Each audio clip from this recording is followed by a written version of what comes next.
Hello and welcome to the online panel The Machinery of Myth. My name is Clara Herrmann and I'm head of the Young Akademie, the interdisciplinary and international artist in residence program by the Academy of Arts in Berlin, and I'm very happy you are joining us tonight. This event is the first in a series of online and offline events as part of the Human-Machine program by the Young Akademie in cooperation with the Visit Fellowship program by the Aeon Foundation, inviting artists, scientists, curators, and experts from different fields. Every year, we award one artist with the Human-Machine Fellowship and present the artist's work in exhibitions, open studios, and talks. The complex relationship between human and machine has been subject of art and artistic practice since the beginning of the industrial age. In the face of digitalization, the topic has taken on new meaning worldwide, with artificial intelligence, its possibilities and dark sides. Fundamental philosophical, economic, ecological, and ethical concepts, as well as images of the world we live in, are being questioned by the new human-machine interfaces. They shift through new types of networking, interaction, and collaboration between human and machine, or are completely transformed.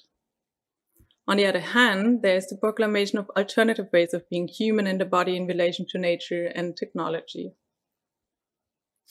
By discussing concepts, playing out scenarios, and speculating on futures, the arts can generate a specific aesthetic knowledge in this area, challenging and expanding our understanding of the human-machine relationship, which is mostly dominated by the myth and cultural imagination of the Western world. With the online panel titled The Machinery of Myth, we now aim to discuss new approaches to the human-machine interface, connecting various disciplines such as technology, religion, philosophy, and science. Old and contemporary mythological narratives, rituals of shamanism, and theories of the non-human are starting points for the exchange on artistic strategies and practices of world and resistance building. I am very happy to now welcome Professor Nishant Shah, the artist and activist Mohsin Alayari, who will join us from New York, and visual artist Syed Rahal, who is the first human-machine fellow and speaks with us from Mumbai. We begin the panel with the theoretical input by Nishant on a topic still human, questioning post-human futures and bodies. Welcome, Nishant. It's a pleasure to be joining in this remote conversation where we are all trying to break through the rectangles of our screens and find connections even as we try to figure out what the world's going to be like. Thank you for being a part of this distributed dialogue, even as you are juggling with the reality of a global pandemic that has been around for almost a year now. I find the context of COVID-19 important to address because never before have we put so much trust, faith, and reliance in digital technologies as our saviors. We have all agreed that we can be, as Sherry Turkle points it out, alone together. We have accepted that we can work from home because we have the internet. We are trying to live in containment areas, taking digital extension and information access as an adequate replacement of a life that we once used to live. We can't go out, but we can let data in. And so we zoom and scroll and tap and click our way through this digital ecosystem, which has begun to become a habit. Digital technologies seem to have finally achieved what Wendy Chun calls the habituation of computational networks. We have, out of necessity, out of desperation, turned our digital practices into habits. They are now unthinking, pre-thought, sensory, and affective modes of operation where we don't just use these technologies to live, but we live with these technologies, and perhaps more importantly, we use these technologies to measure our conditions of life, labor, language, and love. This capacity of a thing to become an invisible measure of our life and living is what the robotics engineer Andrew Clark calls human-centered invisible technologies. Technologies that cease to be visible and become the default interfaces through which we make sense of who we are and also how we measure ourselves. Karen Barad The philosopher of science, in her very poignant way, describes this moment of interaction as a co-constitutive performativity, a way by which technology becomes us, and we are written into the scripts of the technological. While Donna Haraway, thinking about a cyborg, was curious about thingification, how an idea becomes a thing or an object, we have reached the opposite end of the spectrum, where we have to start unpacking what happens when a thing becomes a myth, a process of what I'm calling me-thingification, where things become myths. Let me try and explain this through a very particular example. So in India, one of the countries that I call home, we recently had a series of extremely gruesome public events where a technology-fueled myth became a reality. In a country where anti-Islam sentiments have been running high and encouraged by a right-wing religious extremism supporting government, there was a rumor on the WhatsApp groups in the state of Karnataka that there was a group of men who were abducting children and trafficking them for human organs. In the unchecked, unverified, peer-to-peer networks of closed-loop WhatsApp groups, the rumor spread like coronavirus. And there were entire communities who believed in fabricated video and were on high alert. In those circumstances, four friends from Bangalore who were visibly wearing the marks of being Muslim went on for a ride into the countryside.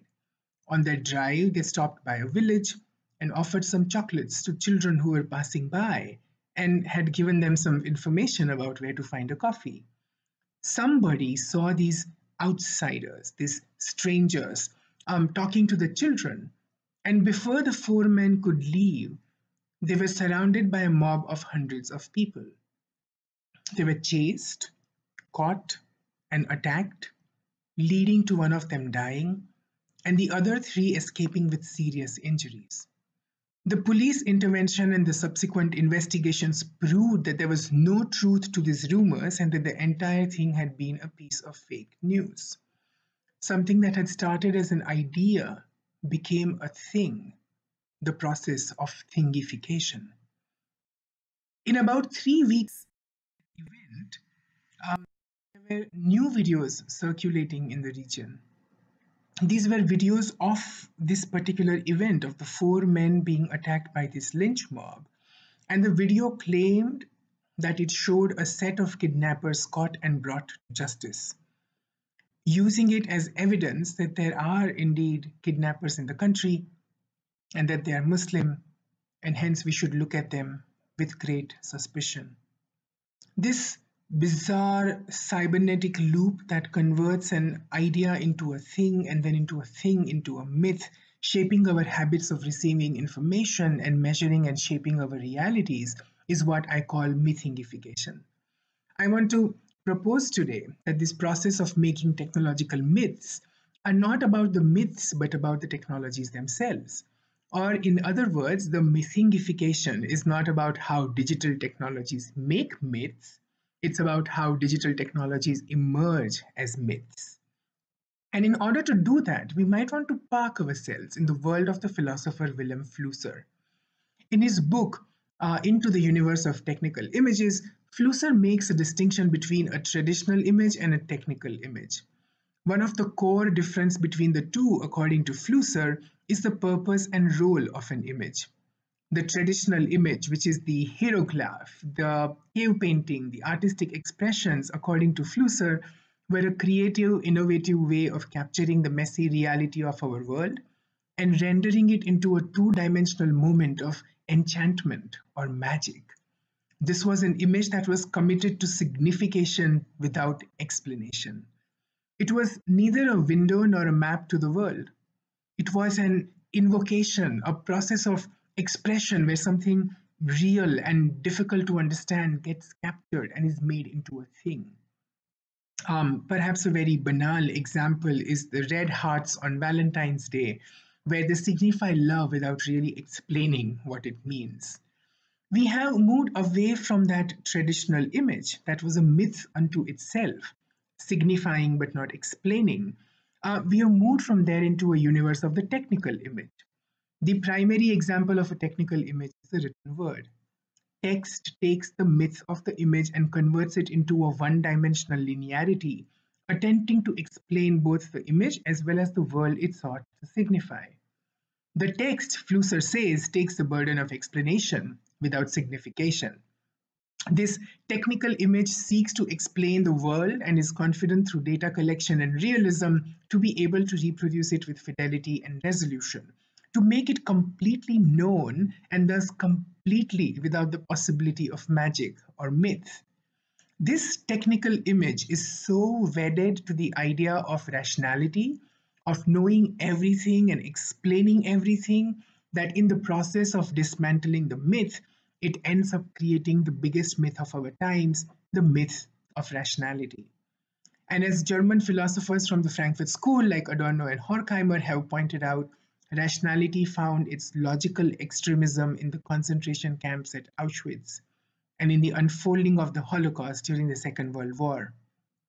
Rationality is a myth that is unshakable, and it renders everything else as fake, unstable, and almost in need of a spiritual conversion so that it can be tested on the grounds of measurable reason and evidence and data-driven truths. This is where we come back to the digital technologies and the idea of mythingification. Mythingification, the way by which digital technologies are used to create myths into things and things back into myths as a continuous process of cybernetic interaction, it often puts our focus on the content, the information, the reception, the interpretation, and the meanings of the information that moves in and out of the myth and the thing. It's this moving in and out of reality and fakeness that we also explore in our new book called Really Fake, coming out with the University of Minnesota Press soon, co-authored with Alexandra Juhasz. In that book, we talk about how there is a fundamental instability, right? So to make a bad cultural interpretation of Schrodinger's experiments in quantum physics with a cat and a box and a bag of poison, we're talking about how there is this fundamental instability that produces a condition where all information is both real and fake, both alive and dead, both rational and magical, both a thing and a myth at the same time. In this mythingification, the location of mythology and the intentions of mythology have changed. The digital technologies are not merely tools of creating these mythologies, they are in fact mythologies. It's important to realize that the instability of our informationality is not because of the nature of the information, but because of the ways in which digital technologies emerge as the verification and meaning-making certainties of our time. Increasingly, in the world of information overload, we outsource our capacity of meaning-making to the digital technologies around us. As more and more we find ourselves written in information and circumscribed by data, we depend on data sorting algorithms and neural learning networks to make sense of this information and indeed transform it into information that we can make sense of. So ironically, most of the sense making is not about the information of other people, but information that we produce about ourselves. This capacity of producing us as first an idea, then as an object, and then as a myth, so that you are a myth of yourself, writes the mythologies of our technological and post-human futures. Because in this transformation, where the self becomes both the thing and the myth, both rationality and magic, both real and fake, we're now creating new technological mythologies that are going to replace the rationality of the 20th century analog practices. These new myths about the post-human subject are perhaps the most visible in the promise of technological singularity. So we suddenly see this new quest to convert the human subject into a data set, into a thing, into an information stream which can then be downloaded into a silicon-based machine, which thus offers us immortality. This is evident in the singularity labs founded by billionaires like Elon Musk, or the significant biotechnological investments made by companies like Alphabet, the parent company of Google, who have decided to cure death by converting the human body into a genetic information sequence and intervening in it to make us live forever. While this promise of singularity is tempting, it requires for the human to go through a process of mythification. It first needs to encode the human as not a biological entity, but as an expression of an intention. I don't want to be very religious about it, but you could almost say that first there was the idea of the human. Then somebody said, let there be human, and voila, there was the human. And once this idea and the human are reconciled, and that reconciliation is a technological function, we can then dismantle the human and reconstruct it in data and information so that it becomes pure idea again. Something that no longer needs to be verified and anchored in our biological bodies, but can be abstracted information that is entirely explanation and no signification. This explanatory information can then be offloaded onto other devices which do not need biological care or resources, safeties or securities, healthcare or vaccination, and thus we can live forever, becoming myths of a technological future. What does it mean to become myths? What does it mean to go through this process of mythification? How do we understand the precariousness of people who cannot bear to become myths?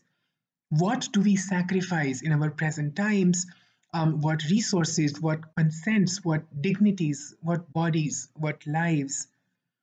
What are we going to let go of if we have to become myths that live forever? There has been much work done around the ideas of cyborg, the post-human, the post-Anthropocene, and the likes, where we have pondered over building a world that decenters the human.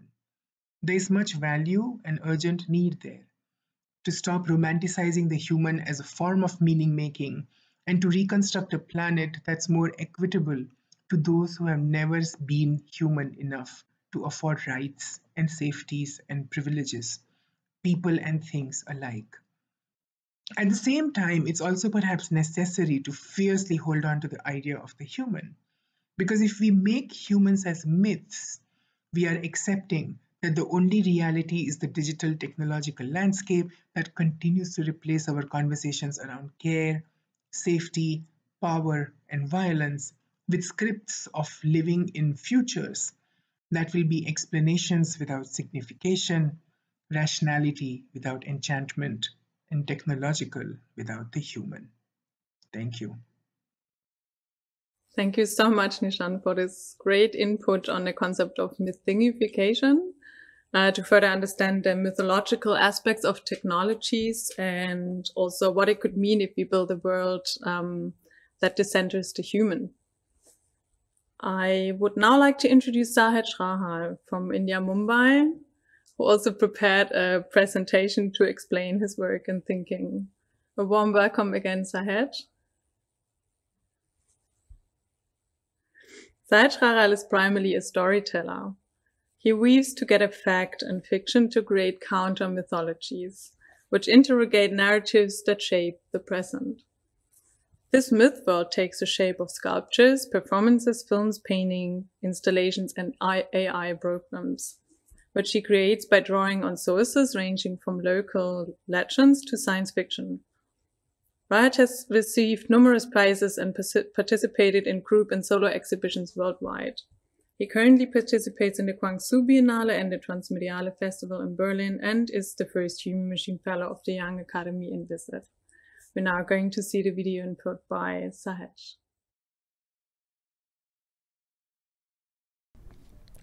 Hello everyone, I'm Sahej and thank you for joining us for this presentation. I'd like to take you on a time travel journey today with the help of some of my sculptures. As part of my practice, I create weird looking creatures that take their shape from the detritus of our everyday lives. I gather found objects and work on them using construction materials such as plaster, concrete, clay, expanding foam, and everything else that I can get my hands on. These creatures take their form through a negotiation with the shape of the objects that the world presents to me, and once they are ready, they negotiate their origins with the viewers, including myself, where we try to make sense of who they are and where they come from through our own subjectivities, our dreams, our nightmares, and the corners of our collective imaginations. As they began to grow in number, These creatures became part of an unraveling mythology, one that has been nudged into its current shape by anyone who happened to pass it by. This led me to think, what would it mean if these strange-limbed creatures could actively participate in the shaping of that mythology? This brought me to explore the wildly speculative world of sentient AI, the likes of which today have thankfully only been encountered in dystopian cyberpunk fiction. Artificial intelligence occupies a curious place in our lives. It comes with the telos of efficiency. It exists only to make our lives better. However, the utopic dream of an AI-governed future is already unraveling. Geo-extractive algorithms hyper-augment the anthropocentric foothold on the planet. Every part of the state's surveillance machinery is rapidly being oiled by new tech. Social media promises us the blank slate upon which we can redesign our virtual selves, luring us into feeding it with every quantized aspect of our lives. The vastness of our being is reduced to mere data sets that can be measured, mined, and manipulated. A categorization by code has begun, upon which the tentacles of state bureaucracy slither out to revoke fundamental rights from minorities and silence all forms of dissent through police action. Our society is now defined by a series of exclusions and revocations, turning citizens into ghosts who wander in a state of collapsing time. This act of othering by exclusion finds its roots in the historical violence of caste. The strangeness of caste is that unlike other forms of bigotry that are premised on physical difference of race or gender, caste works on a purely metaphysical system, a mythic belief that there is a cosmic man at the center of the universe. The body of this cosmic patriarch forms the basis of the caste hierarchy that defines Indian society today. His head gives birth to the higher castes, and his feet give birth to the lowest, separating them in a cosmic division between mind and limb. This division creates a mythological system of oppression that is aimed towards those who find themselves at the bottom or outside this metaphysical hierarchy. They are deemed less than human solely by virtue of their birth and are subjected to indescribable aggressions, all in the service of a mythic imagination of an exclusionary future propelled by ghosts in the machine. As if in a strange case of self-prophecy, technology is now becoming the tool that ushers us into its own cyber dystopia, even as we speak. But there is a strange occurrence at play here. The sheer newness of this technology is that it occupies a terrain that moves restlessly between tool, worker, and potential collaborator. It is capable, however limited for now, of producing thought. The first time I saw this was in a video game. I started noticing peculiar glitches when non-player characters would set off on a complete frenzy, forgetting the tasks assigned to them by their maker, all the while completely oblivious to the simulation that they were programmed to uphold. These glitches can be described as emergent behavior, when the systems of a program begin to fall upon each other to produce phenomena that cannot be accounted for. These curiosities led me to create my own simulation programs, those that speculate upon the kinds of worlds we could collectively conjure up with these creatures. To illustrate this, I bring you to finalforest.exe, a simulation that imagines one form of a possible dialogue between human and extra-human systems. Here, we find ourselves witnessing a biped wandering a virtual forest. This biped is not driven by a single brain, but a collection of multiple AI scripts that are attached to the virtual bones within its calcified petroleum body.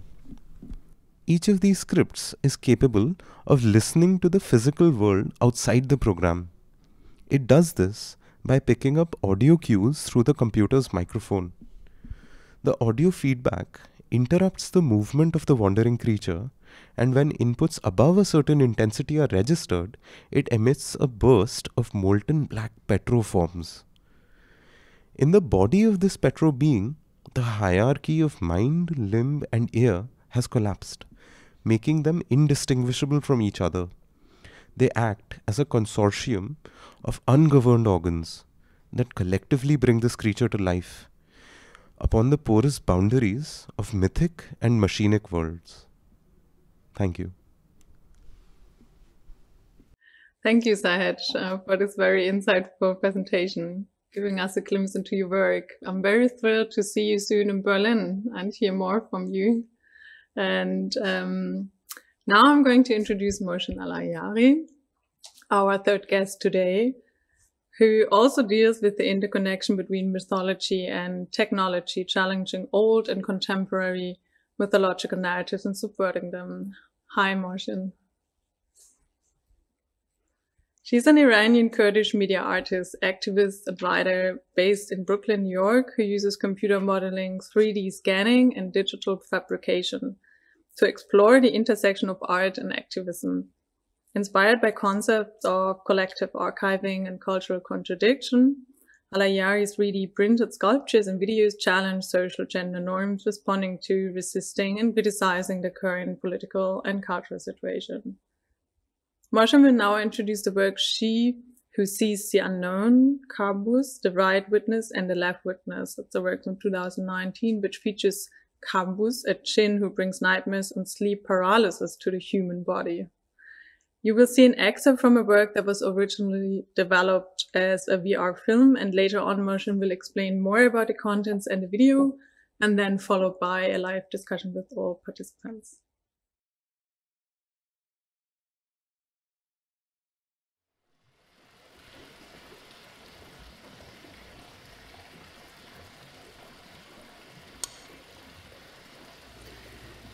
جمعه 27 مهر ماه 1361 صدای قلبت را شنیدم. صدای خس و خس می‌داد و من از دکتر پرسیدم که این صدای چیست و گفت که بچه‌ت دارد می‌خندد. بعد گفت که این صدای قلب توست. نمی‌دانم صحیح است که انسان فرزندی بیافریند و او را به این دنیا بیاورد بدون آنکه از خود بچه اظهار عقیده خواسته باشد. همیشه نگران این مسئله هستم که مبادا در زندگی راضی نباشی و مرا محکوم به ظلم نمایی که چرا تو را به دنیا آوردم. خواهش میکنم این را نگو، هرگز و هیچگاه. من سعی میکنم زندگی خوبی برایت درست کنم. به احتمال زیاد تصمیم دارم که تو را در آمریکا به دنیا بیاورم.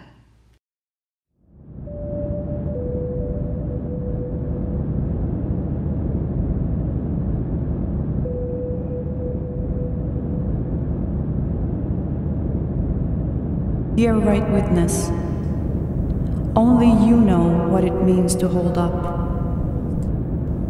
whether it's for death or for life. Where do I begin to tell you about the time after time when we stood behind the window in our kitchen anxiously? Waiting was our ritual, my sister and I. As if we waited long enough, our mother's plane would land. It was a non-spoken play of cause and effect. Waiting causes return. I would feel nauseous. How do I begin to tell you about the time after time when being born felt like a personal attack? I took offense to it. First, my mother's job meant flying during the war, then it meant flying post-war when there were sanctions imposed by the US, which meant difficulties in renewing parts of the planes or permission to purchase new ones, which meant more plane crashes, which meant every time she left, I clung more to my grandmother who stayed. As a child, I had already imagined my mother die so many. To heal my mother, our mother's mothers, our mother's mothers' mothers, our mother's mothers' mothers' mothers, to become other and alter our daughters, our daughters' daughters, our daughters' daughters' daughters, our daughters' daughters' daughters' daughters. Birth justice, to choose when, where, how, with whom, and what to birth, what to birth. The ultimate extent of power is this union. Only in the future you will know. Okay, hi. Thanks for being here, everyone. So I'm going to give just like a little explanation of what you saw and the bigger body of work, which Shu Sizdianon Kabus is one of the figures and aspects of it. So since 2016, I have been working on a long-term research-based project called She Who Sees the Unknown, where I use 3D modeling, 3D scanning, 3D printing, and storytelling to recreate monstrous female/queer genderless figures of Middle Eastern origin, using the traditions and myth associated with them to explore the catastrophes of colonialism, patriarchism, and environmental degradation in relationship to the Middle East. I was originally interested in this project because, growing up in Iran, we grow up with a lot of, literature and, like reading poems is such a big part of our culture, and reading these mythical stories. And looking back at it in the last years, I'm realizing how much of these mythical figures that we studied about were all very much, male figures. So I was wondering, where are the female or genderless, perhaps human, non-human figures in these ancient stories, which from my research focuses on mostly post-Islamic era. So it goes back to around 1300, 1400 years ago to 500, 600 years ago, where I've looked at many, many different manuscripts and books and material to basically find, again, figures that are female or in some ways non-binary, queer, genderless. And one of the concepts that I've been also interested in, and a term that I've coined as part of this body of work, is this concept of refiguring or refiguration. So how through this idea of reimagining the past, we can reimagine the possibilities of nows and the future. How can we reimagine alternative futures and turn around power structures? What you watched, which was a 3-minute video, was an excerpt of, as Clara also mentioned, a longer piece, which is around 12 minutes and originally was designed for a VR experience. So in the tradition of these figures that I introduced as part of She Who Sees the Unknown, I'm mostly focusing on the figure of the jinn, or what you might know in English as the word genie, which I will try to avoid since it reminds me of the, Aladdin movie. So jinn are actually creatures that are spoken about originally in the Quran. So we have angels, we have devils, we have human, and we have jinn. And, if angel obeys and devil disobeys, and human are known to have the will to do either or, jinn are also known as creatures that are made of smokeless fire, and they also have will. So you can basically be possessed by a jinn, or you can use the power of a jinn to possess other situations and people, perhaps. And to me, the jinn as a figure was a figure that was really fascinating, because not only because of these hybrid possibilities of it, but I also felt like, if we have the figure of cyborg by Harvey, and we have like so many other Western-based figures that are able to kind of act as these figures in different positions and situations, and perhaps with my work thinking about the power of mythical thinking and storytelling, and somehow relating the power of the jinn to ways that we can possess situations or take over power, right? So I was really interested in that possibility, in that potential of the jinn as a creature, and also knowing that a lot of, like myself, a lot of people growing up in the Middle East and similar cultures, Islamic cultures, they grow up with many stories of the jinn. I remember my grandmother telling me the stories of the jinn. And so the way we really like build this relationship with this figure is a position of both honoring it and also being fearful toward it.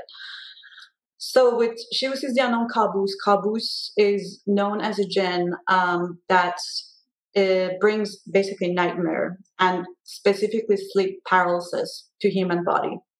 So within different cultural mythologies, it's known as, a creature that comes and sits on your chest at night, and that's what causes this experience of sleep paralysis.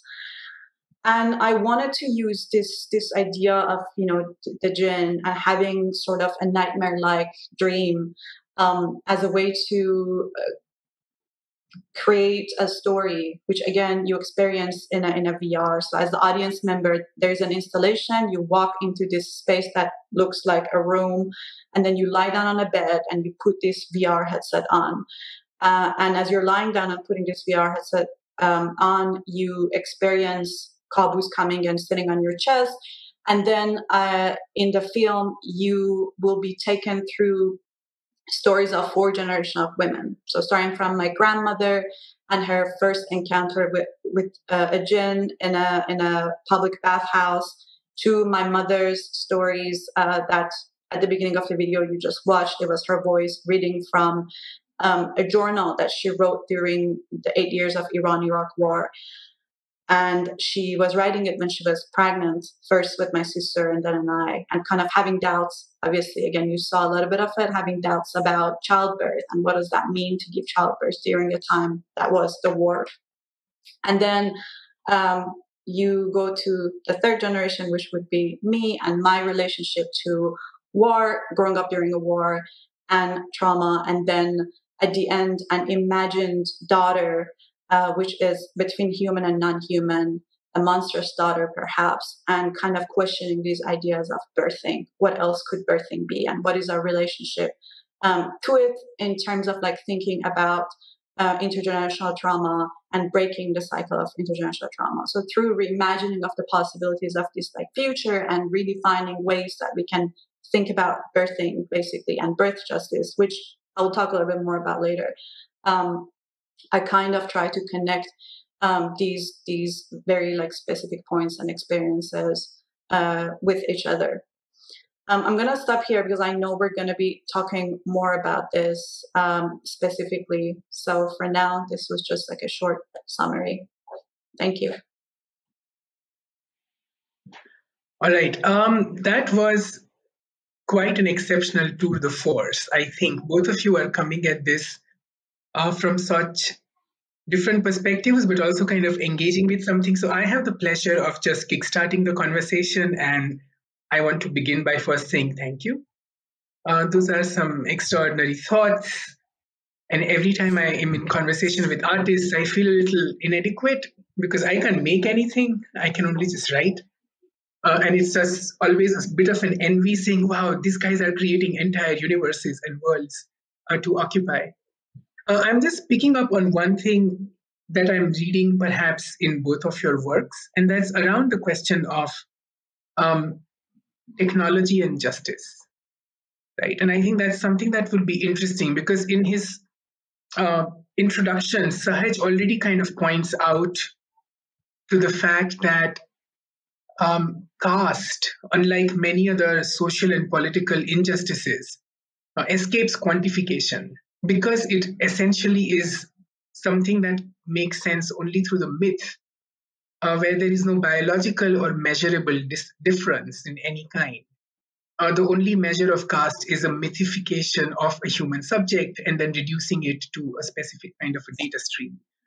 And then I'm suddenly wondering if there is a similar kind of thing that's happening in gender when it comes to the questions of specific kinds of bodies, right? Because it's not as if, and this is not something I need to repeat, but it's not as if there was a universal woman. It wasn't as if there was a universal experience of femininity. It wasn't as if even when you were measured either as human or gender, you were ascribed the privilege that comes with being called so. Specifically looking at trans and queer bodies, which did not, measure up to the quantification of what gendered bodies look like, and hence were excluded from it. So in my own brief input, what I'm fascinated by is looking at how in the process of rationalizing and counting, we actually turn bodies into myths. Because it's so much easier to turn them into myths. Myths do not require justice. Myths do not require rights. They do not require safeties and precautions. And I'm kind of trying to think through, both in this intergenerational dialogue, as well as the fictive petrochemical part vapor, part alien, part human myth that Sahaj, you are creating. How would you respond to this idea of how our bodies are necessarily being turned into myths, and not by processes of storytelling, but in fact by processes of extreme technologization? Right? It is the intensified measurement of our bodies through technological means, which is eventually turning us into myths, things which no longer need protection or safety, or in fact a future in some ways. Yeah, and that's actually a really good sort of point to begin with. So the way I see technology is that, even storytelling and kind of like in its even more violent forms that we see in caste, like you have this like kind of essentially this mythology that's kind of perpetuating this violence, this historical sort of violence. That act of narrative building technology, and what's interesting now is that it now sits in a place where you have new technologies that are capable of, for the first time, actively producing thought. They're actively able to participate in the process that they set out to produce. So in the way that, like, say, a hammer would work, it would sort of hammer the nail in. But then you have AI, which is now also kind of capable of producing thought in a way that kind of interrupts or sort of shapes the process that is sort of engaged in. It's interesting, and that this is something that version is also kind of making this corollary to demons, that because these kind of spectral forms kind of occupy that space as well. That's the shape we give to the unknown, and it's kind of interesting that shape has been given to AI, by version as well. And I was kind of excited about that resonance, because that's kind of what I'm interested in as well. The fact that we do apply this, even when you get exasperated with your phone, you're what is this weird thing in my hand? What is this? What has possessed it, right?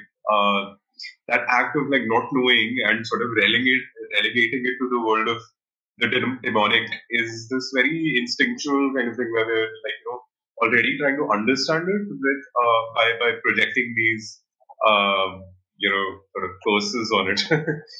Anyway, that was kind of my response. Thank you. Thanks for that. I feel like my relationship to technology from the very beginning has been a relationship where, I really tried to think about the ways that I can see technology as, or digital tools around me as tools that had these possibilities of poetics, right? So if all these tools that comes out, like, with this specific body of work, for example, VR is known as something that is like very much used within, the game industry, and, so on and so on, like by this like very like Silicon Valley male dominated space, white male dominated spaces. For me, it's always been about, okay, how can I use these very tools and do something else with them? So with the experience of this VR piece, for example, as an audience member, you are literally lying down on a bed. When you enter the space, we ask you can't get up, you can't sit down. We want you to stay on the bed still, and you're only asked to move your head to right and left and perhaps a little bit up. I wanted the audience to experience this kind of feeling of being like stuck in the space. And also the movement inside the VR is very slow. Unlike a lot of pieces that you see within these like 3D simulation and 3D spaces where you're asked to move around, you're asked to pick things, you're asked to like run around. I really wanted this idea of stillness and slowness perhaps as this concept that goes against these like very like speedy, fast ways of experiencing 3D spaces. So this is just one example, but, I think for a long, long time, this is something that I've been interested within technological tools. How can I, as a woman involved in this field, kind of constantly question and turn around these ways that these technologies are being used, right? And I also want to say that within, maybe at some point I would like to talk about these ideas of access to these technological tools, right? Like with the VR, who can really have access to see it? So that's something that I had to like think about. This piece was very personal, at the same time, a very collective experience. My mother hasn't seen it in the VR headset yet, right? But she's seen the video. So I made like a 2D documentation of it. I added Farsi subtitles specifically to the English part because I wanted to, as much as possible, get her to see it. And she told me when she watched it, she cried, and it was just like so intense for her to like watch it. And myth making, I want to also say, with this body of work for me, She Who Sees the Unknown has been actually a space where I seek justice, where I want to like make these bodies of work because I think that space really allows, like, this idea of hybrid fact and fiction really allows for like playing and kind of pushing, the possibilities of other ways that we can imagine what the future will look like, right? And like building things that is by us, for existing in this future that in so many ways, we have been excluded from. So yeah, that's something else to also perhaps consider. See, I find that absolutely fascinating, right? Because even when you are talking about the ways in which these VR technologies, for example, are used in this very white male Silicon Valley commercial space, there is also the VR technologies which are being used in militarization and armament and simulations for training and weaponizing in different spaces. Which leads me really to this question of, there is a script of the future that is written into these technologies. It's at the level of code, it's at the level of its hardware, it's the level of ownership and its economy in some ways, but it's also written at the level of the bodies which are supposed to use them. Specifically with my work in some of the countries in, let's say, less network saturated ecosystems, it has been fascinating to see that for the longest time, these technologies were not a problem. They were, in fact, infused with this politics and poetics of hope, right? Like things are going to transform, they are going to change, we are going to create, as Sahaj points out, this new kind of empty canvas where we will reconstruct ourselves as human beings and so on. And then there came a switch where suddenly the future of transformation was put in question. Now, one of my hypotheses is that it's not as if the danger intensified and more people got literate and we more understood about data capturing capacities and surveillance politics and economies of crony capitalism between corporations like Facebook and Google and authoritarian countries and fascist governments. It wasn't that we suddenly woke up to it and it became a problem. In fact, it was the presence of people who did not have access to the technological spaces. These people who started coming into the spaces, beginning with women, the kind of STEM and women in STEM approaches, which have been going around for a while, looking at the presence of queer and trans rights movements, very recently how racial politics has kind of gotten encoded in these spaces. In India, how caste-based justice and climate futures have been encoded into this. I think there's something happening there at this level of the technological, where it was always as problematic as it is now. But because these unexpected people are suddenly in that terrain, we have started demonizing it, right? It's become a problem. It's really fascinating to see how the emancipation of technologies is often about how can we take it away from these other kinds of people who are now suddenly owning that space and then create a completely different kind of a playground for it. And I'm wondering what the contours of justice would look like within this space, because it's really about almost having like a two-way street, or a justice 1.0 and a justice 2.0, and that they need to have different kinds of manifestations for different people. And I know, Sahaj, that the way in which you are kind of talking about the caste politics in India plays into this completely, right? Like the more you've had caste politics and climate politics coming into the social media, the more it has become problematic and more a space of control. And I'm wondering how you are seeing those connections then.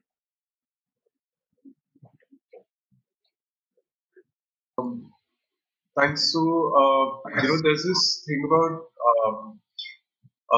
just the way that, politics that of representation has a tendency to play out on a social online space, like especially on social media, Facebook, Instagram, Twitter. The moment representation comes into play, and I mean, this is like partly based on just it's anecdotal experience. So that's where I'm speaking from. But what happens is you've got these systems, social media, which is essentially asking you to constantly define yourself, put yourself in, by your political affiliation, by your gender, by your race, by and also by the kind of food that you eat, the clothes that you would wear, so that that can all become data that can be used to sell you things. Or like my favorite example is this matchmaking app called BetterHalf.ai, which actually pairs people based on their CVs. So it's kind of propelling the class system into the 22nd century, and I mean it's hilarious. But so that entire thing where you're constantly sort of siloing yourselves. There's this these systems basically bring you into those silos where you're male or female or or said, and that the idea that I'm trying to kind of get at is the kind of multitudes that we sort of inhabit in our kind of daily lives, the contradictions that we are made of are constantly put to the wayside. That space for you to kind of contradict yourself and be multiples and not be is kind of sort of being lost. And one really interesting thing, Nishant, that I've kind of mentioned this before as well, which you had sort of proposed, was the idea of withholding information as a strategy. And I was wondering if you could kind of speak more about that, as we go forward with it.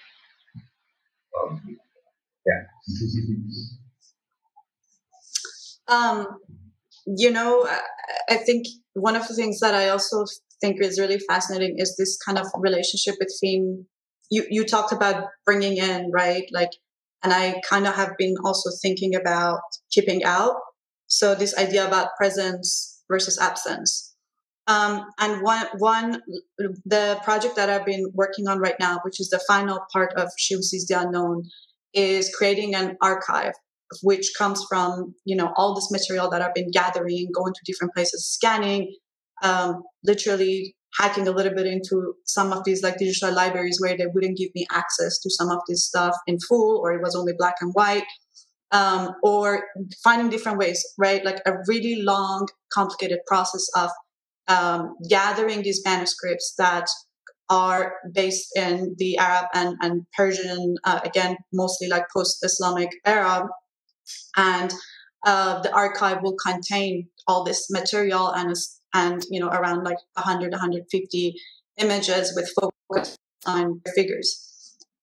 So in designing the platform, the website for the archive to be, launched, which I'm going to launch it in the next 2 weeks, hopefully. One of the things that I've been thinking about and strategizing is this idea of, defining cultural codes and language strategies as a way to think about who this platform, this online archive platform wants to give access to and how, right? So if you know English, basically you can have access to first layer of the website. And there you can download some of this material, etc. And then to get through the second, third, and fourth layer of the website, you have to know Arabic or Farsi. And I mean, obviously the way we've designed it is that you can't into translating it with like a Google Chrome translator or whatever, unless you have a friend or whatever that can help you, but you have to like type in these codes. And then that will unlock the second, third, and fourth layer of the website. So that's something that I've been really thinking about, right? Like, how can we give access to knowledge, but at the same time protect knowledge? In a case of, let's say, these archives that for years and years have been colonized, right, by these institutions and museums, and they have been keeping these things to themselves, and it's very hard sometimes to as I was explaining, to have access to these manuscripts. And also English being known as the language of the web, right?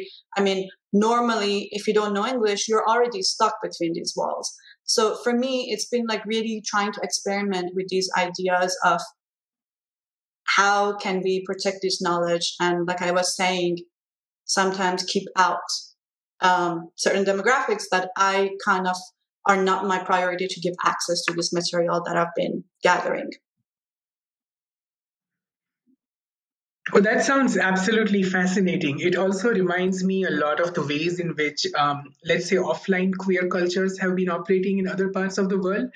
So one of the things that I've always been fairly alarmed by is, this specific Western political poetics of coming out. Like the coming out becomes this moment of confrontation. It becomes this moment of, I'm here, now deal with it, and so on. And it necessarily means that from this moment on, every relationship that you had, every connection that you had, if it's not validated with your specific identity, you now have the privilege of severing yourself from it, of running away from it, right? It gets better. You go to a bigger city, you find a new kinship, as Haraway would point out.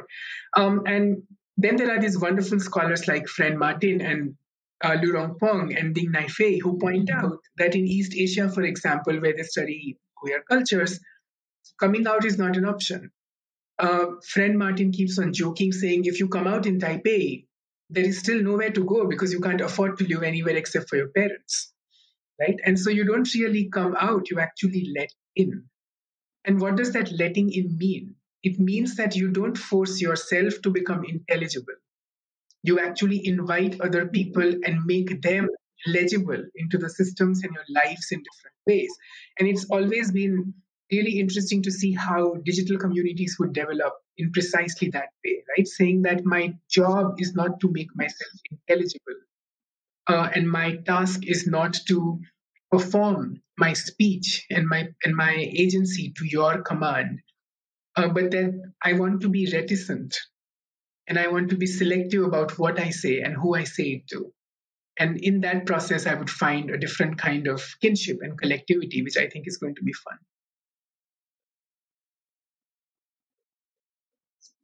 Yeah, absolutely. But I'm still kind of curious about this relationship between myth making and justice. Because I wonder which universe or paradigm of justice are we then looking at when we think about myths as a space where justice can be claimed or sought?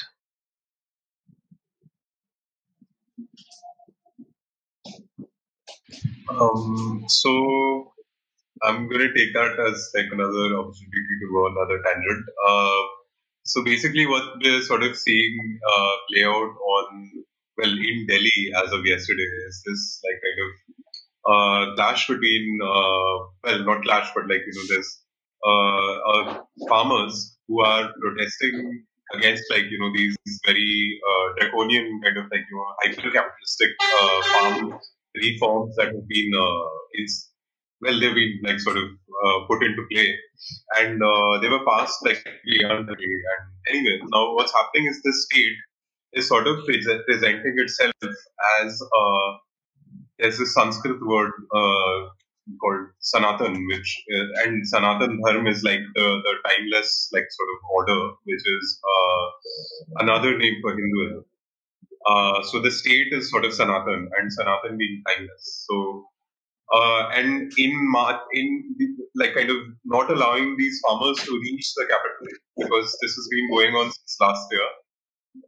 The state decided to block the roads with like barricades and like cargo containers on the streets of Delhi. They were even using buses as like barricades yesterday.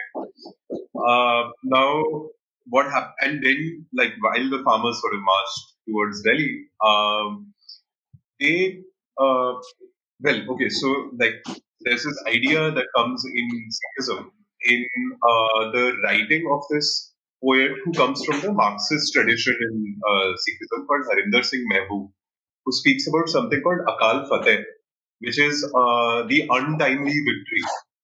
And Akal, so sort of the Akal Takht is also like the kind of highest seat in Sikhism, like that. And it is sort of offered to the holy book. Now, Akal is actually something that lies outside of time.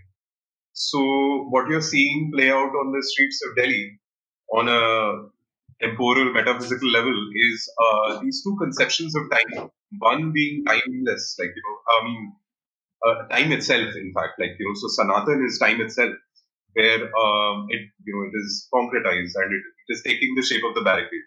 And then you have this force of that lies outside of time that comes to challenge it. And we'll like, because it's unfolding in front of us right now. Yeah.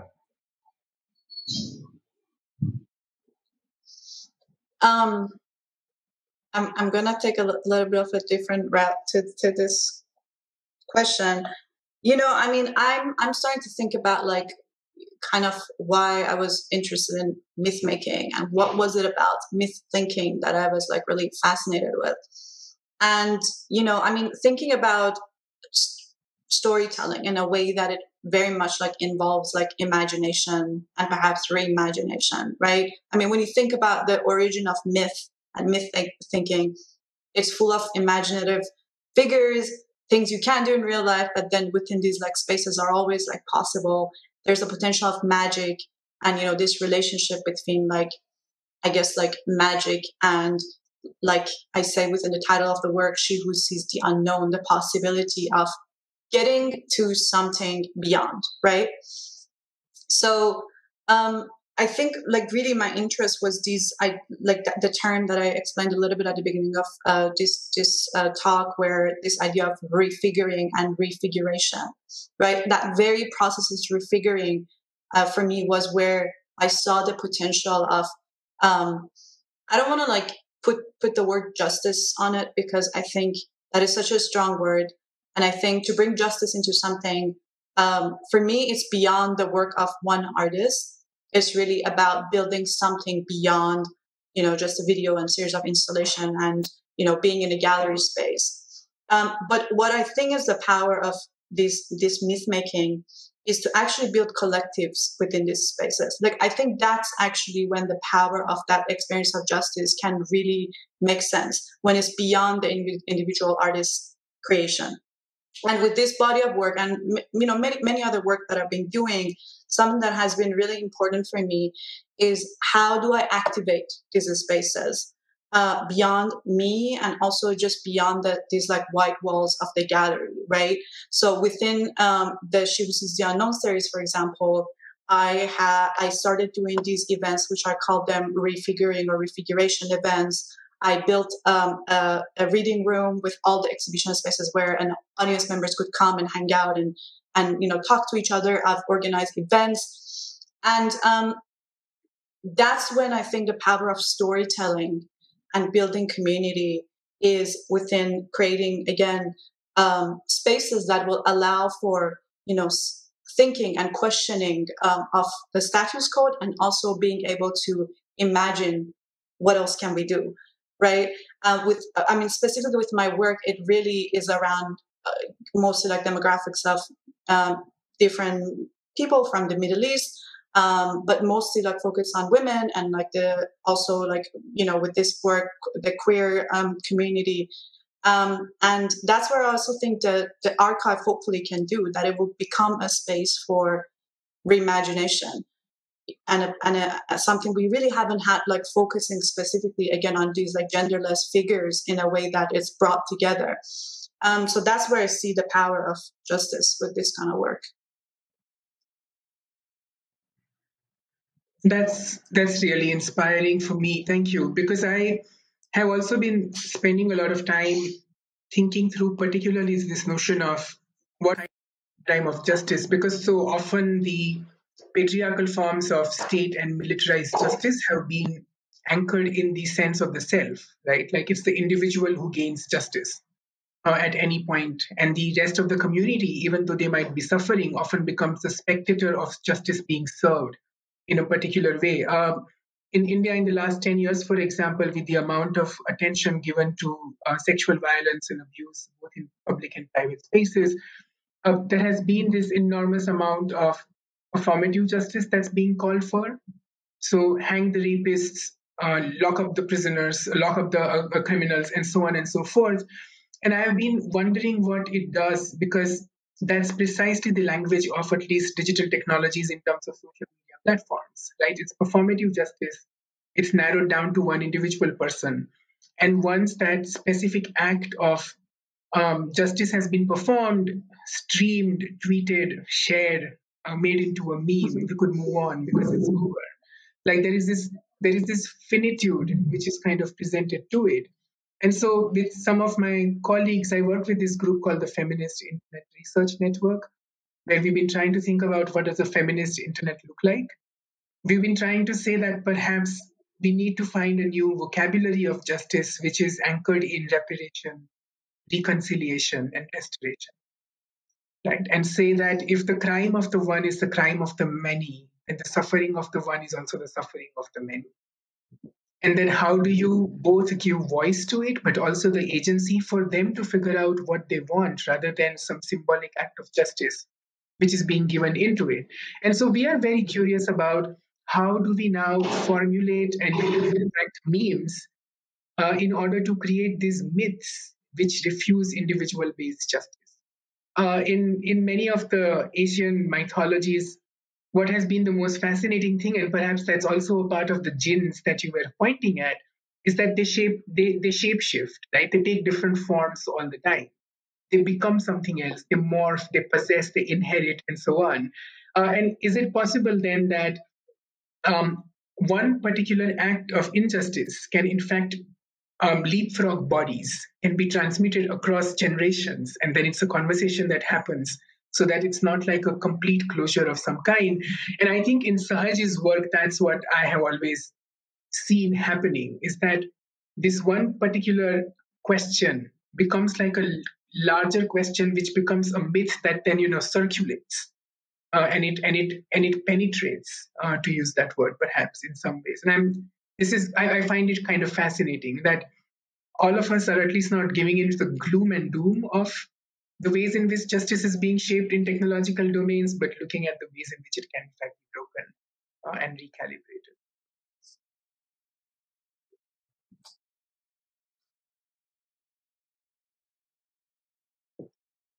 I see that there are some interesting questions that Clara is throwing up for us. I don't think I'm particularly equipped to answer all of them, but do you guys want to open up the chat and see if you want to pick up something from there?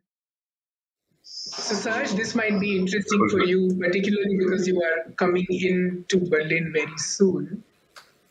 Clara is asking, here's an interesting question saying, what would you want from a Western audience who might not understand straight away the mythologies, stories, and political vision?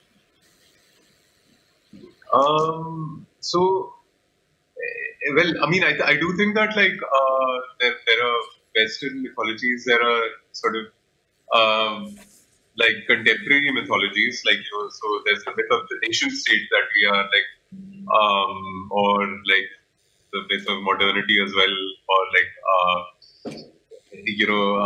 there's this like massive myth of the free market, which is I mean, I don't see it particularly as a Western myth, but like so there's these like this kind of these contemporary myths, but like also there's like a lot of I mean, in fact, I kind of draw from all of that like pagan kind of like imagery that belongs to like the West, like I mean those druids and everyone. Also because you kind of see them being reiterated now, especially like in things like the kind of fracas that happened at Capitol Hill, where there were these men basically, they were it's kind of like role play. And they dress like monsters and then sort of think that they can step in and create these spectacles. And Nishant, one thing that came when you were speaking was the whole idea of in terms of jinns.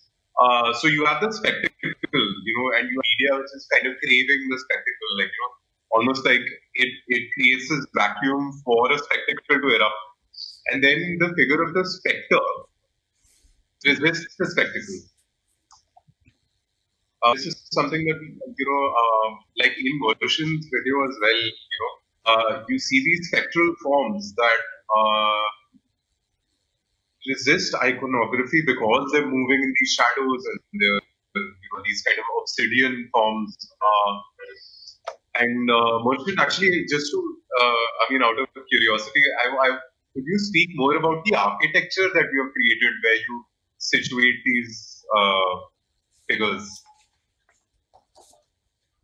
Yeah, absolutely. I mean, I'm just gonna, because there are like a bunch of them, so I'm just gonna focus again back on Caboose, which from the video we see, it's happening in a public bathhouse, right? Which originally, back in the day, in for example, Iran is known as a place where was one of the places that women would like go and spend a lot of like intimate time with each other, right? So they would just have like a full day bath day, like once a week, where they would go and hang out and gossip and sing and, they would probably like find husband for like some girl there. So like this was like a space that was very specific in terms of like women and these ideas around like intimacy. So I wanted also, public bathhouses are known as spaces where jinn are the most seen because based on different stories, jinn really like places that are dark and human. So for example, the story that my grandmother told me once about a jinn was her encounter with a jinn in a public bathhouse. And that always stayed in my mind, as something that I was kind of always like imagined. And I mean, I've been to a public bathhouse in Iran only once, and that was with my grandmother when we were at her village. But it just like really stayed with me. And I wanted to kind of, because this was kind of a conversation that is happening between basically 4 generations of women, right? I wanted that kind of space of intimacy where as if we are telling stories to each other.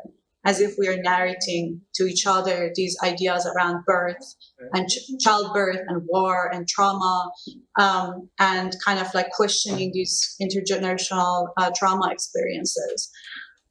So yeah, that was kind of something that I was going for. And yet, again, that's the thing. When you make something for VR, it's such a different experience when you actually watch it in there. It's a very intense piece. So, which I'm going to kind of end this with the question of what do you expect from the Western audience? You know, it was very challenging, like to some point, like making this work, because I kept imagining what I want or don't want from, you know, a white man lying down and watching this piece. There was a point when I was developing this work and I had this idea of putting a camera like on top of the bed, where there would be a section where the audience could see their own reflection within the pool. And so I was like thinking about it, like going back and forth. And then seriously, like I was like, no, I would not want a man like seeing himself in this thing. That would just be you know, a bad idea. Although I really loved the shock that audience would receive as becoming part of the piece, but like just that image like really made me like reconsider it. And it's always been for me to kind of finding, you know, thinking about this idea that knowledge, universal knowledge and universality of knowledge as a default thing is always about what's the Western knowledge is known as, right? Even you hang out with your friends and they're like, have you seen this like, I don't know, TV show from the 80s or 90s? I'm like, no, I have no idea. And they're like, what? How? And I'm like, yeah, because I didn't grow up here. Like, you know, so after a while, I would just joke with my friends saying, do you know this thing? You know, this Persian poet, do you know this thing? You know, but it's really that. It's about kind of, with the reading room, for example, that I put into exhibition spaces, I really want the audience to have the option, if they want, to go do their research and do the work that if they want to do, you know, rather than me putting statements and having to come and do the talk so that I can like fill people in about whatever, there's the whole experience of what a jinn is, what are these Islamic mythologies, etc. So yeah, it's a complicated relationship. And sometimes, like I said, it's about distance, right? Keeping distance, like with the archive. It's about letting things be, not feeling like you always have to have access to everything just because that's what people are used to within like I feel like global north in so many ways. Yeah, and to keep comfort with sometimes having that distance.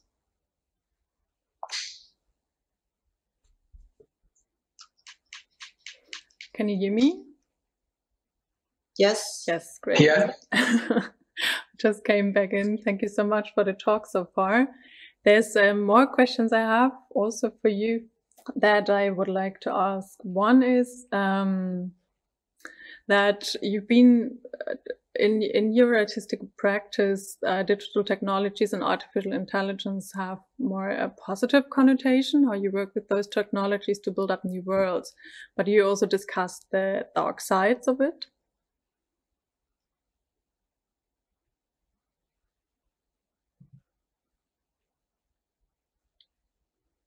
Maybe Sahaj, you want to answer this that? Question? Or yeah. Oh, excuse me.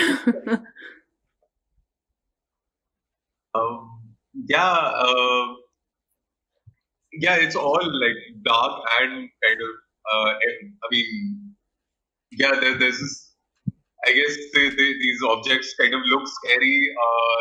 There's like a literal skull behind me right now in the rack. I don't know if you can just see a couple of pixels. And all these spots are actually supposed to be burial urns. So there's a lot of depth that just sort of finds its way to stuff that I make. But I mean, I don't know if it's that dark. Like, you know, like I kind of try to find the humor in like how. Like there's a lot of humor with which people approach that like, you know, kind of absolute unknown of the death and what lies beyond it, and like the best laughter comes from there as well, you know, like in the face of complete like absolute end. there's like actually a lot of laughter that comes out as well, and like I'm kind of drawn to that laughter. It like really fills me with joy that someone kind of like stood up to not knowing what it would be like to not wake up tomorrow and managed to laugh. Like there's this strange kind of heroic poetic thing to it. Yeah, but like also, I mean, I don't like just generally. Just going back to Harinder Singh Mehboob, so he speaks for this thing called Khalis Kudrat, which is like absolute nature, and he says that like you're elated and that is nature as well, and you're sad or you're just bored or you're fatigued, and those are like all part of this like kind of swirl of nature as well. There's this kind of distinction between good and bad is kind of like all part of this game, and like in kind of building these worlds, you kind of need to have them dance together. Yeah. I think, Clara, it might also be really worthwhile thinking about what happens when we frame the question of the dark futures or the dark side of technology. Because within that question is this nostalgia that once upon a time, without these technologies, these violences were not happening. These injustices were erased. Like there is a certain kind of a myth of purity which comes with origin stories. And I have many problems with the ways in which Haraway frames the cyborg, but one of the things I absolutely adore about the work that she has produced is to remember that all of our origin stories are bastard stories. And they are constructed by a variety of paradoxes. And so I personally have started feeling that, yes, there is a dark side to AI. Yes, there is a very sinister undertone which, when unpacked, can paralyze us into fear. But sometimes it is the interest of these technological innovations is to make us paralyzed and to drive us into inaction by giving us absolute despair as the only answer. And so I have been quite committed to trying to find not necessarily a utopia, but a politics of hope. And a politics of hope that comes one from extending extending histories and realizing that a lot of what we are seeing engineered within these digital spaces is a continuation of historical and structural biases, politics, and violences. And that we did not give up then, and we're not going to give up now. But the now does require a massive amount of infrastructure and resources. And that these technologies cannot be things we are afraid of. These technologies are not things that we are going to resist. These technologies are things that we are going to own, and we are going to change them. So that was also the reason why I was doing that input, saying technology has become a myth. It has become something that's not graspable anymore by a whole bunch of people. It requires apparently an enormous amount of super specialization. And it's time to make it into a thing again, right? Making it into something that we can work with and infuse our own politics and poetics into it. And I think that's how I would kind of end my input today.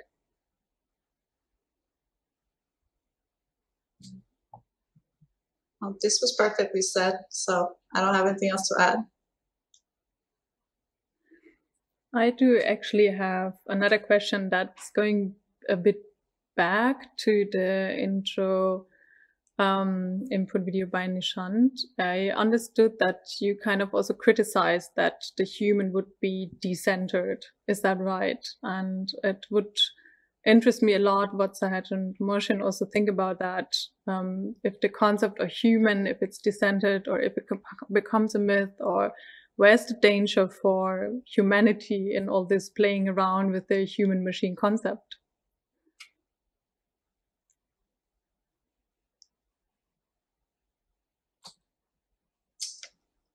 Yeah, that's a good question. I mean,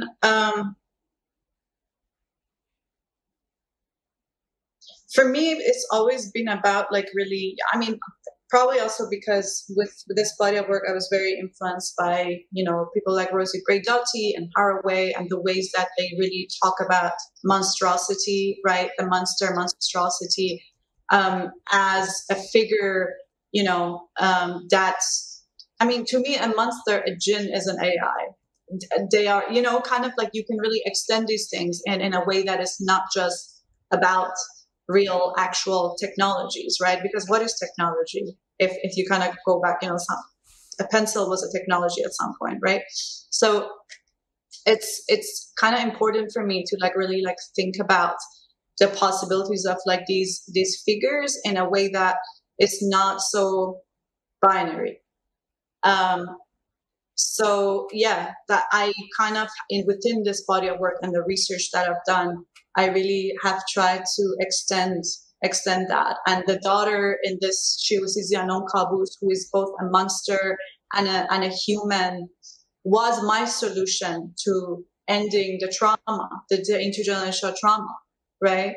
As a way to, again, like it's an imaginative space. But what I say in one of the sentences is, if birth justice is defined as a position to, as a situation of who, with who, when, and how you want to give birth, right?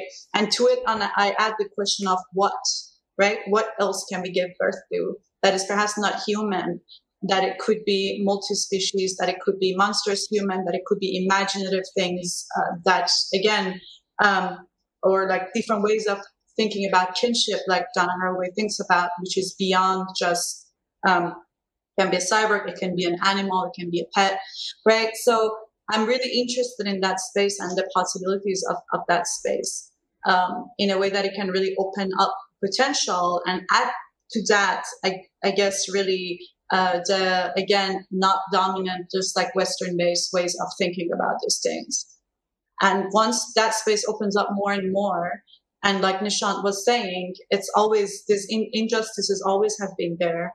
We're just kind of getting to learn about them and know about them in new ways, in different ways that we perhaps just didn't before, right? In a similar way. So that's how I think we can kind of get into different alternative avenues. What do you say, Sahaj? Where's the danger for humanity playing around with those concepts? There's the danger for humanity. I mean, I think that it's all dangerous, right? There's this kind of absolute hubris in stepping out of the door every morning. So, and not having a meteorite hit you. So there's that. But yeah, I think the kind of project is you do it anyway, right? Jason Mohagek actually spoke about this thing, in his lectures, where he talks about the end game. And the end game is something really peculiar to humanity, where that, the game is lost or the battle is lost, but you continue anyway. And this is something peculiarly human, that you act knowing that this your journey is about to end, or your actions are about to end, and you still act.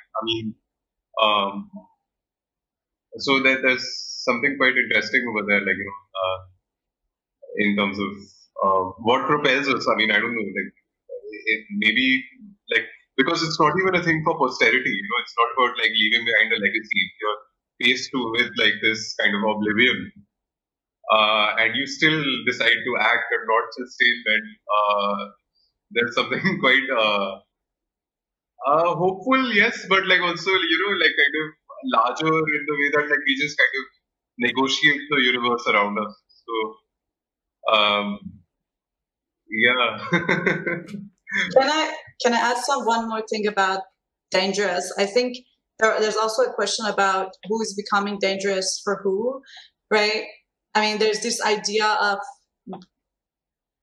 I want to like think about my monsters and jinn and these mythical stories becoming dangerous for the, you know, I don't know, the big brothers, the capitalism, for patriarchism, and that kind of becoming dangerous to me, again, is why I'm really interested in the monstrosity, right? Like the image of the witch, for example, within Western stories and mythical storytelling as this thing that was always considered only like negative and bad and ugly and old, you know, and then through many like feminist movements, the witch changes position. It becomes a position of power where women then like started, artists and theorists and different people started to like really, again, take ownership of that image. The same with the monster, the same with the jinn. Even working on this project, I was told by different, you know, Islamic, like, religious people who were helping me, that I should be very careful, you know, in a way that I engage with this material, because it can become dangerous, right? To enter this space with the jinn if you don't really understand how you're supposed to, you know, deal with them if they're possessing you or if they're possessing a situation that you don't want to happen. So there's so many ways of thinking about becoming dangerous. And with the work that we're all doing here, I want to think that we are becoming dangerous in a way that is needed, in a way that is good, in a way that is empowering, in a way that will bring in hope.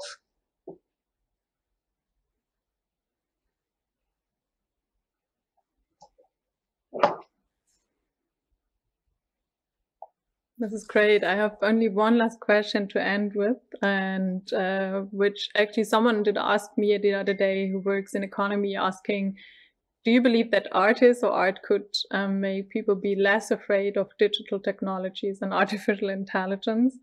And of course, it's a different field where he was coming from. But would you say that actually with combining this with mythology or rituals and creatures of shamanism, this could have like this, you talked about hope and all this. So do you think that is also the positive input that we need to approach technologies in a different way?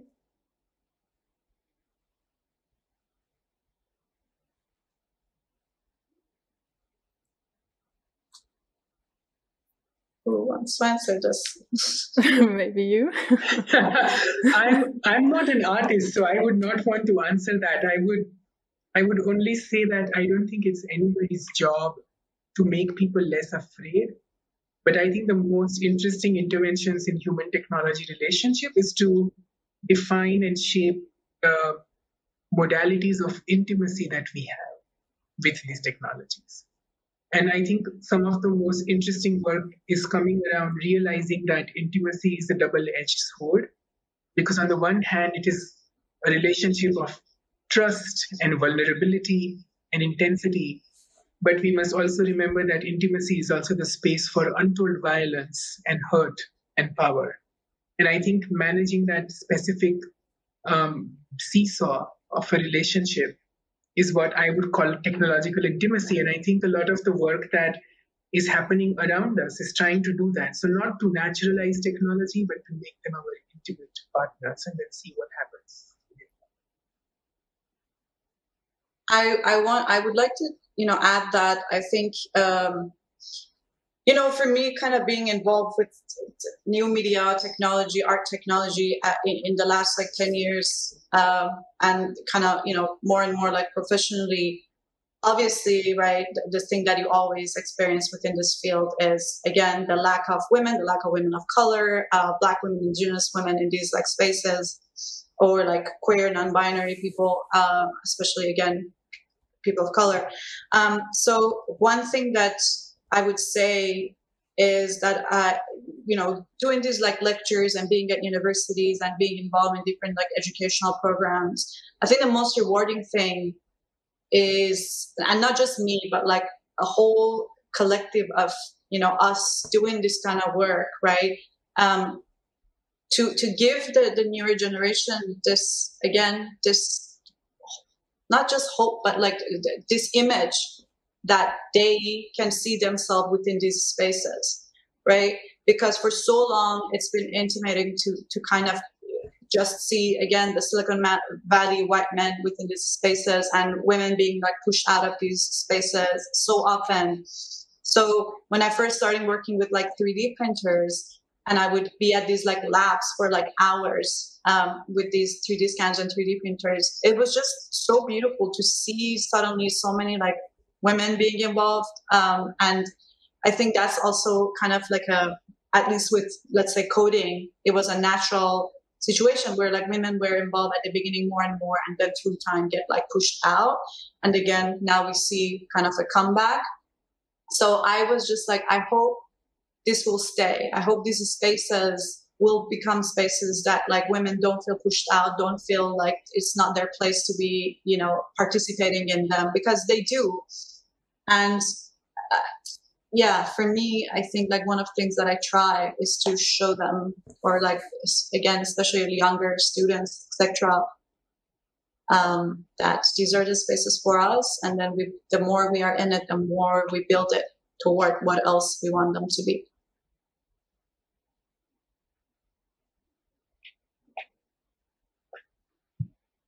So, okay, so like, maybe art can't make you feel less afraid, but I'll give you an example of like what art did to me. Okay, and actually something that Merchant worked on. So, I mean, I'm sure a lot of people know Merchant put together the 3D additivist manifesto, and like, you know, finding this thing online. But like, you know, it all feels like some ancient time back.